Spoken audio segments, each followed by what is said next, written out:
come on behalf of England? We are on a voyage of discovery, not conquest. God, this is paradise. Hi, my name is Cassandra Martinez with Hollywood First Look, and today I'm chatting with Dominic Monaghan, who plays Colonel Arthur Crookshank in the film Edge of the World. Okay, so let's get to talking about the movie. You bought a forest in India in the early 2000s to help protect the environment. So tell me, what was it like to be filming in Malaysia and all of these elements, basically out in the wilderness? Yeah, that's probably one of the things that attracted me to the project, I've been to Southeast Asia, I don't know, more than 10 times, whether that's personally, just for myself on a holiday or for work. I did a nature show for 3 years. We very often made our way to Southeast Asia. I worked with an orangutan orphanage in Sumatra, which is one of the provinces of Borneo where we were, which is the largest island in Asia.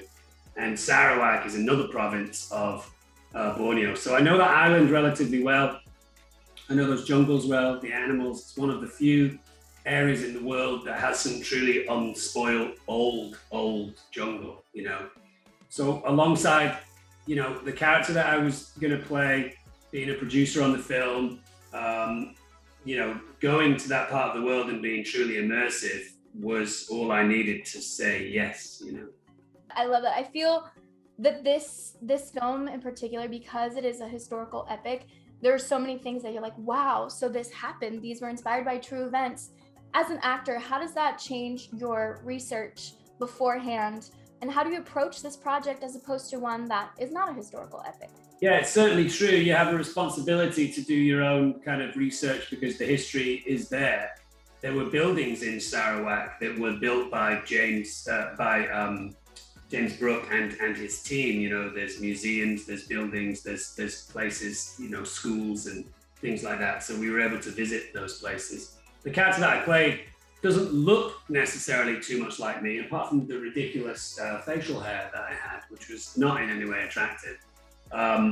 But I had to learn about his life, what he did after, what he did before the journeys with James Brooke.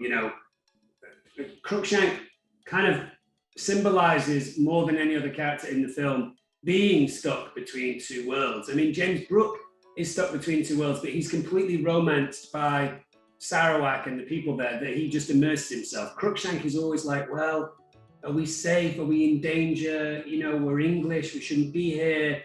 He has a responsibility to the king and to the country and to the British Empire. So I tried as hard as I could to represent someone who feels like they've got one foot in one place and one foot in the other, which ironically was the exact opposite, because when I go to Borneo, I just run around in the jungle and catch animals. Why do I feel myself sucked deeper and deeper upriver? But I do not resist. For here I am a stranger. Hey! Even to myself. Unknown raiders. Pirates. I wouldn't go in there alone. You understand your vessel has many cannons, Lord Brooke. We would like to see these cannons. There's more going on here than meets the eye. You can't run from this, Chase. I think right now we're not necessarily like in limbo, but figuring out, oh, wow, this was filmed during the pandemic, or this was right before we had to pause. What was the production process like for Edge of the World?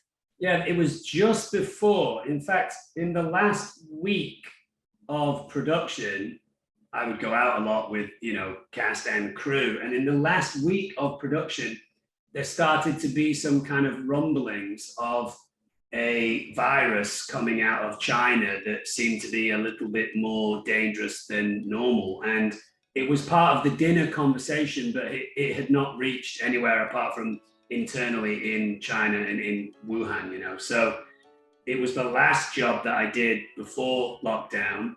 I think it ended kind of November of 2019. I went to Spain for Christmas to see my parents. And then I went to Italy for New Year's just to, have a party. And I came back to Los Angeles, and within about a month, it had started to obviously hit Italy, as we knew, very quickly, and Spain. And and different parts of the world. And then since then, we've all been in lockdown in a lot of ways. So I want to know, what are things that make you just absolutely geek out? I know podcasts are one of them. So congratulations on the Friendship Onion. Thank you. Yeah, I'm a big fan of podcasts. I'm a big Manchester United fan. I'm wearing my Manchester United shirt today. I'm a big fan of insects. I have my bookcase is just to the left here. I probably have, I don't know, 20 or 30 field guides on insects and reptiles. I geek out on movie history,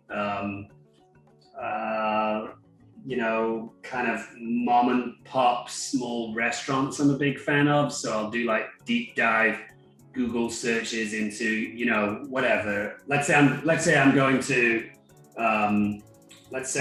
Illinois for a convention. I'll Google search like the greatest small restaurants of Illinois, and I'll find out why, how long they've been around, who owns them, what the food is, and then I'll try and go, and I'll hopefully, raise a little bit of awareness about these family-based business. So I like things like that.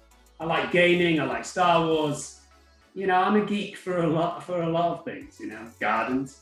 Edge of the World is now available on digital and demand. I am Amy Cassandra Martinez, and I'll see you next time.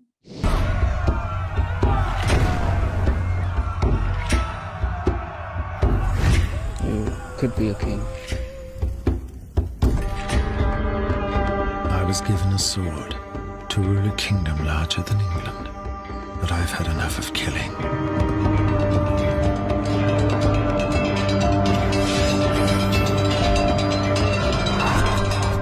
I've been living in a fantasy of my own making. To rule the jungle, I must love the jungle. All of it. The beauty and the blood.